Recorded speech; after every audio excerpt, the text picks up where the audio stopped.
question. So, Ellie refers to the ULEZ charge as taxation. In the Greens, we actually believe firmly that the polluter should pay. So, I'm not sure I would call it taxation. But actually, with the ULEZ, I don't have the figures to hand, I'm afraid, as to what difference it's made in terms of reducing pollution.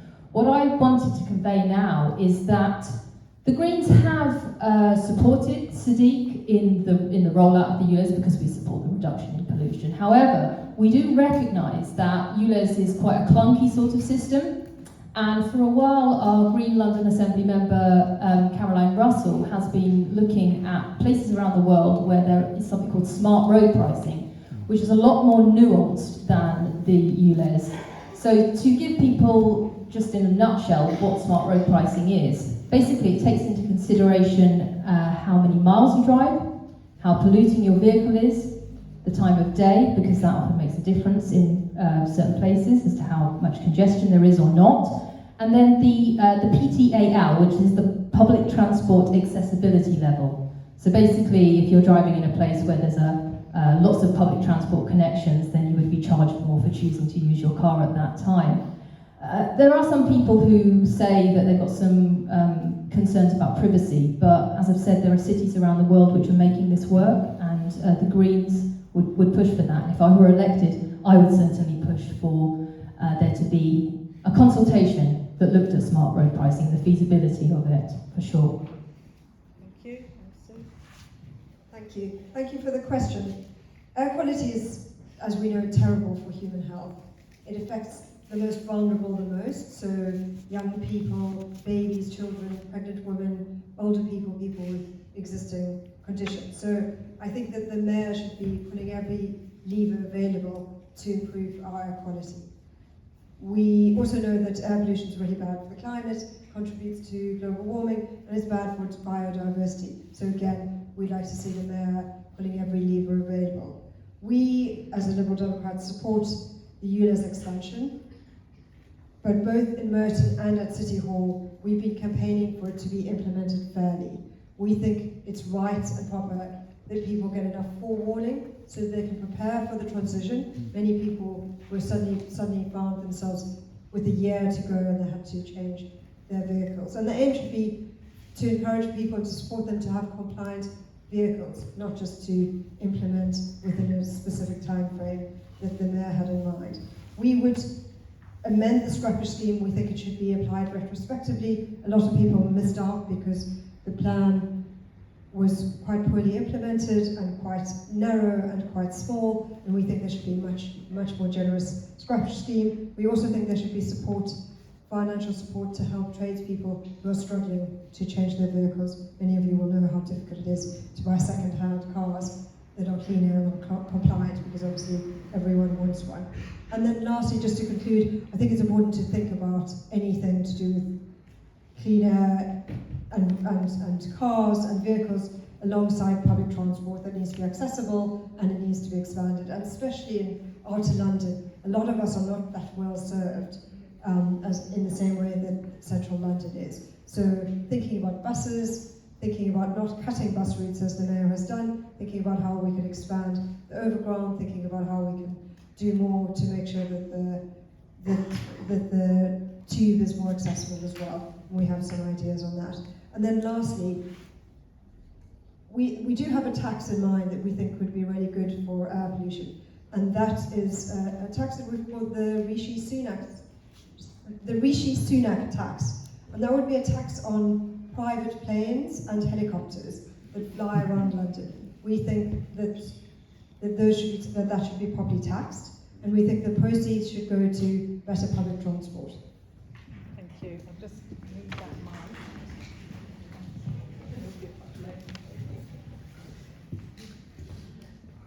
So I've been at City Hall the whole time when the ULEZ has been under discussion. It was first launched as a concept in 2015 by the previous Mayor of London, but the current Mayor of London has been the Mayor who has actually implemented the ultra-low emission zone. And one of the reasons he did that is because he himself developed adult onset asthma because he trained to run the marathon, and if you ask him, he'll boast about the time he took to run the marathon. I'm not even going to try and run the marathon, so I'm very impressed that he did, but he developed it because he trained by running along the side of roads. So in 2015, when he was selected to be the mayoral candidate and I was selected to stand for Merton and Wandsworth for Labour, I'd been a long time air quality campaigner.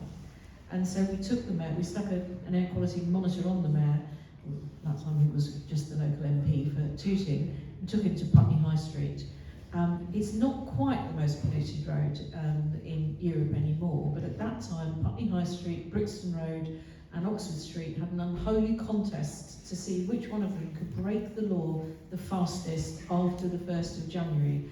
And 6 out of 10 times, Putney High Street broke the law by the 2nd of January, and it won that competition. So I was very proud to go back in 2018 with the mayor and launch the initial low emission bus zone, which I would agree does now need to transfer into being a zero emission bus zone. But that was just the beginning, and you can't just have bus zones and you can't actually have hotspots, because unfortunately pollution does move around in the air, which is why sometimes if there's been a storm in the Sahara, we end up with lots of dust in the air in London. So you had to take an overall approach. So starting with the ULEZ right in the centre of London where the congestion zone is, and when it was first launched, compliance was only at 35%. It was then expanded out to the North and South Circular. I wrote as the chair of the Environment Committee and said it doesn't go far enough south in South London, because if you look at where the North Circular goes to, it goes right up into Enfield, whereas the South Circular is barely south of the river and didn't come anywhere near Merton and just touched the top of the Wandsworth part of the constituency. So I said it should come quite a lot further south. But then the mayor decided that actually to really improve things, it had to cover the whole of London. And then as Assembly members, we pressed him very hard. I pressed him particularly about retrofit, which you can do for vans, but unfortunately you can't, garages don't do retrofit for cars, so that's not available. We also pushed him really hard about the scrappage scheme, which has been enlarged and enlarged and enlarged to 210 million. I'd really like the government to have not decided they were going to push back on getting rid of diesel and petrol vehicles altogether by 2030. Look, we do need to move away from the kind of vehicles that we've got at the moment, not just in terms of air quality, which we've been talking about, but we've touched on the issue of the climate emergency a couple of times. And you know, it's a real urgency here to get fossil fuel consumption out of our mobility. So removing vehicles from the roads in London that are running on diesel and petrol is something that ultimately we are going to have to do. So the ultra-low emission zone is one step along that route, and the government has pushed back from saying 2030 to saying 2035. But when the expansion came in, compliance was already at 95%. 95% of people already had vehicles that comply with the new limits, and between 2016, I've got the figures, 2016 to 2023, there has been a 35% reduction in nitrogen dioxide levels in London compared to the rest of the country, which just proves the impact that it's having. Yes, it does bring in money, but all of the money that is coming in is then being spent on further air quality improvements, whether that's putting green walls around playgrounds. You know, when Sadiq first came into City Hall, he found a hidden report in a bottom drawer that said that there were 400 primary schools where children were breathing in filthy air. And that was reduced the next time that report came out to 14. So by expanding ULEZ, hopefully there won't be a single primary school in the whole of London where children will be breathing in filth. I go into schools and I ask, you know, when I was at school there were 3 children in my class who had an asthma inhaler. I go into primary schools and I say to children, put your hand up if you've got an inhaler. There are now 3 children in classes that don't have an inhaler. That's where we've got to. You know, diesel and petrol fumes are, you know, if we want to stunt our children's lungs and kill our children, then we can knock ourselves out and carry on as we've been doing. But we really do need to bite this bullet. It's politically very difficult for the mayor because we know that there's an absolute backlash which has been whipped up in a very unpleasant, quite personalised to the mayor kind of way.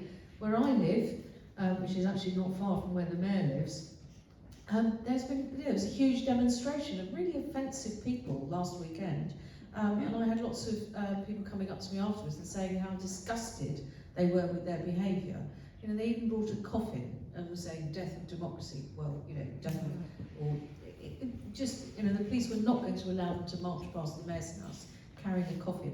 He's had thousands of death threats and cannot now leave his own house to walk his dog on Tooting Common without having a close protection team following him around. So, you know, this has been turned into part of the culture war, I'm afraid.